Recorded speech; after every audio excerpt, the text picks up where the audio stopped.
बिस्मिल्लाहिर्रहमानिर्रहीम, अस्सलाम वालेकुम। मैं हूं मखदूम शहाबुद्दीन। 25 अक्टूबर 2025 हफ्ते का दिन।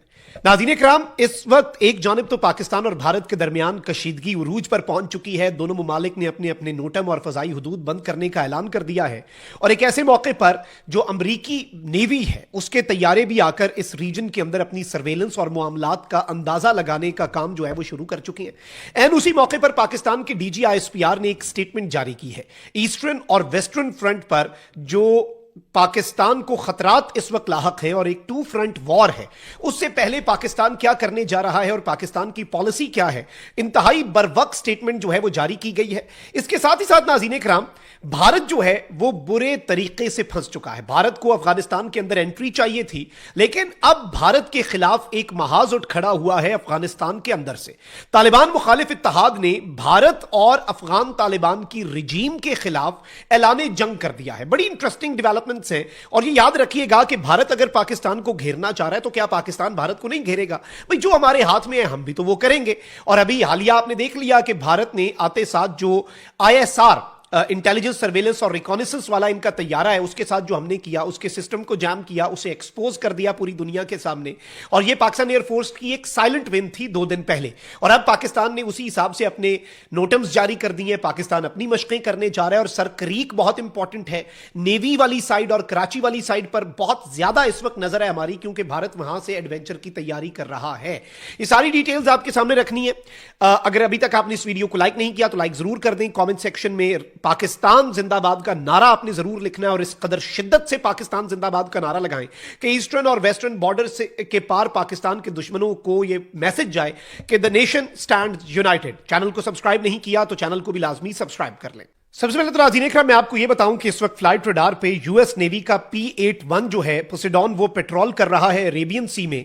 और एक ऐसे मौके पर जब भारत और पाकिस्तान दोनों ममालिक ने अपने अपने नोटम्स जारी कर दिए हैं, it looks like the US is watching closely. America वैसे भी रिपोर्ट्स इकट्ठी करता है, तो अमेरिका दूर से, लेकिन पाकिस्तान और भारत के जो बंदरगाहें हैं वहां पर, और जो पाकिस्तान और भारत का कोस्ट है उसके करीब अमेरिका की नेवी के जो तैयारे हैं, जो प्लेन्स हैं, वो इस वक्त बाज़ाब्ता तौर पर वहां पर पेट्रोलिंग कर रहे हैं और मामलात का गालिबन अंदाजा कर रहे हैं। और ISR जो है शायद वो भी की जा रही हो दूर से। अमेरिका जो है वो आपको मालूम होना चाहिए कि अपनी तैयारी मुकम्मल रखता है, और चीज़ों को बहुत पहले से भांपना जो है वो भी US का एक बड़ा पुराना काम है। अच्छा, इसके साथ ही साथ मैं आपको ये बताऊं कि इस पूरे सिनेरियो में ये जो इस वक्त सूरत हाल बन चुकी है, एक जानिब तो इस्तांबुल में मुज़ाकरात हो रहे हैं। पाकिस्तान ने लास्ट मिनट अपना जो वफ्द है उसे डाउनग्रेड किया, यानी पाकिस्तान के डिफेंस मिनिस्टर भी नहीं गए, पाकिस्तान के DGI साहब भी नहीं गए। It is a very clear message and it speaks volumes. इससे बहुत कुछ जो है वो क्लियर हो गया। और ये मल्टीलेटरल टॉक्स नहीं है, बल्कि पाकिस्तान और तालिबानी रिजीम जो है वो बायलेटरल टॉक्स में भी इस वक्त मसरूफ है।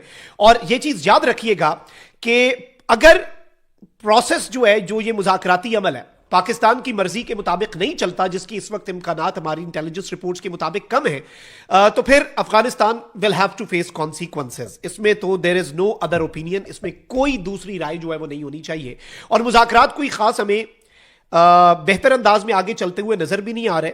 उसकी वजह यह है कि पाकिस्तान के डिफेंस मिनिस्टर ने हमें यह बात नहीं की कि जी अगर ये मुज़ाकरात नाकाम होते हैं then we will be at a full war with Afghanistan, then we will unleash havoc on them, और हम जो है we will unleash hell on them. और ये याद रखिएगा कि हमें इस बात का अंदाजा है, ये जो इन्होंने काबुल के अंदर 2 रशियन पुराने दौर की एंटी एयरक्राफ्ट गन्स पोजीशन करके एलामिया जारी किया, ये पाकिस्तान के लिए मैसेज है ना कि अब आपके फाइटर जेट्स आए तो हम कोशिश करेंगे इन फाइटर जेट्स को गिराने की। तुम लोगों के नए माई बाप भारत के राफेल नहीं गिरा सके, तुम लोग 50 साल पुराना जो एंटी एयरक्राफ्ट गन के साथ उसे गिरा लोगे। चलो कोशिश तो करो, कोशिश तो कर सकते हो। लेकिन इससे यह चीज समझ आती है कि इंडियन एक्सपर्ट्स जो इस वक्त काबुल में मौजूद हैं, वो इनके सिस्टम को दोबारा से रिपेयर करके एक्टिवेट करने की इन्हें कोशिशें कर रहे हैं। अच्छा, ऑन दी अदर हैंड आप ये देखें कि तालिबानी रिजीम जो है उसे इस वक्त प्रोपेगेंडा वॉरफेयर जो है वो भी इंडिया ने गालिबन सिखा दिया है। अब NRF जो है, नॉर्दर्न रेजिस्टेंस फ्रंट, ये भी, और अफगानिस्तान फ्रीडम फ्रंट, ये 2 तंजीमें हैं। ये तालिबान मुखालिफ हैं, ये तालिबानी रिजीम के खिलाफ ऑपरेशन कर रही हैं। ये तालिबान के कमांडर्स को कंधार से लेकर काबुल तक मार रहे हैं, ये उन्हें टारगेट कर रहे हैं, चुन चुन कर मार रहे हैं। और अब ये जो एनआरएफ है अहमद मसूद वाले, वो ताजिक नस्ल के हैं और उनके ताजिकिस्तान के साथ बड़े अच्छे ताल्लुकात हैं। एनआरएफ जो है वो ताजिकिस्तान, अहमद मसूद जो है वो ताजिकिस्तान या लंदन में ही पाए जाते हैं मोस्टली, और वादी पंजशेर में इनका स्ट्रॉन्ग होल्ड है। इनके वालिद का जो नॉर्दर्न अलायंस था उसमें भी तालिबान के खिलाफ जिदोजहद की थी। अब नाज़रीन कराम, इन्होंने एक फेक एलामिया जारी कर दिया ताजिक मिनिस्ट्री की तरफ से, और ताजिकिस्तान के प्रेसिडेंट जो हैं इमाम अली रहमान, उनकी तरफ से कि जी हमने नेशनल रेजिस्टेंस फ्रंट जो है उसकी एक्टिविटीज को बैन कर दिया। लेकिन जब राब्ता किया गया अफगानिस्तान ताजिकिस्तान की मिनिस्ट्री ऑफ फॉरेन अफेयर्स से, तो उन्होंने कहा भैया ऐसा तो कोई लेटर जारी नहीं हुआ, यानी इन्हें मुंह की खानी पड़ी। लेकिन एक लेटर जो है वो जरूर जारी हुआ है नाज़रीन कराम, और ये नेशनल रेजिस्टेंस फ्रंट की तरफ से हुआ है, और इन्होंने वार्निंग जारी कर दी है इंडिया को। एक तो इंडिया जो है वो अपने काउंसलेट्स पाकिस्तान के बॉर्डर के साथ एक्टिवेट करना चाहता है ना, तो पाकिस्तान ने भी क्लियर मैसेज दे दिया कि हम इधर ठोकेंगे, इधर स्ट्राइक्स करेंगे, लाओ अपने रॉ के ऑपरेटिव्स इधर, वो भी कहीं बेमौत मारे जाएंगे, फिर तुम लोग तस्लीम भी नहीं कर पाओगे, क्योंकि अगर तुमने कहा कि हमारे बंदे मारे गए, दुनिया पूछेगी बंदे उत्थे अमल लड़ रहे सी दहशतगर्दां दे कैंपां च, तो फंस जाओगे ना। तो पाकिस्तान ने बड़ा टाइमली ये मैसेज दिया। ये स्ट्राइक्स जो हैं ये सिर्फ एक ये नहीं है कि मौके पे कोई दहशतगर्दी का हमला हुआ और पाकिस्तान तप गया, इसकी बहुत स्ट्रेटेजिक डेप्थ है इसके अंदर भाई, पूरी एक पूरी पॉलिसी है, इंटेलिजेंस है।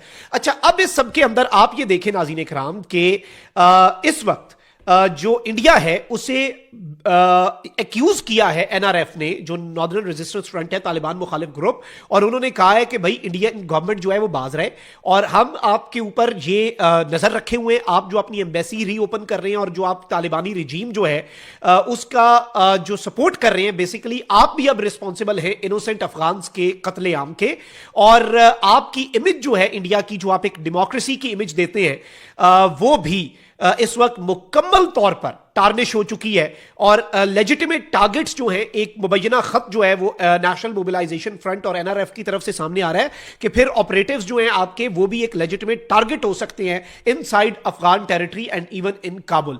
तो ये चीज आप ज़हन में रखिएगा, ये एक बहुत बड़ा धचका है इनके लिए, इन्हें वहां पर आते साथ एक सरप्राइज मिला है। इसके साथ ही साथ पाकिस्तान की DGISPR जो है उनकी तरफ से भी एक स्टेटमेंट जो है वो जारी हो गई है। DGISPR लेफ्टिनेंट जनरल अहमद शरीफ चौधरी ने कहा है कि दुश्मन की किसी भी जारियत के खिलाफ पाक फौज और अवाम सीसा पिलाई दीवार साबित होंगे। जो मई 2025 का कॉन्फ्लिक्ट है वो एक ओपन मैसेज है दुनिया को, लेकिन ये मैसेज दिया गया है कि दोबारा से अगर कुछ करोगे तो अवाम और फौज मिलकर बुनियादो मरसूस बनेंगे, एक सीसा पिलाई दीवार बनेंगे और मिलकर लड़ेंगे।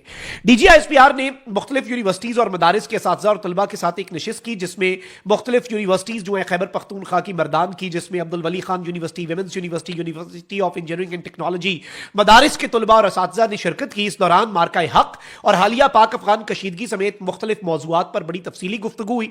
और इस सब में मैं आपको यह बता दूं कि मौसर इक़दामात जो है खवारिज के खिलाफ, उसके हवाले से आगाह किया, और इसमें यह इंपॉर्टेंट मैसेज जो है वो दिया गया कि भाईजान ये पूरी दुनिया के लिए क्लियर मैसेज है, बिलखुसूस वेस्टर्न और ईस्टर्न फ्रंट के ऊपर मार्का हक जो हमने लड़ा और जो अफगानिस्तान के साथ कशीदगी थी, दोबारा से भी आओगे तो पाकिस्तान जो है वो मिलकर इस वक्त सिचुएशन जो है उससे मुकम्मल तौर पर इस तरीके से रंदा फेरेंगे कि आप अंदाजा भी नहीं कर सकते। और इस सारे सिनेरियो के अंदर पाकिस्तान की तरफ से ये क्लियर कट मैसेज है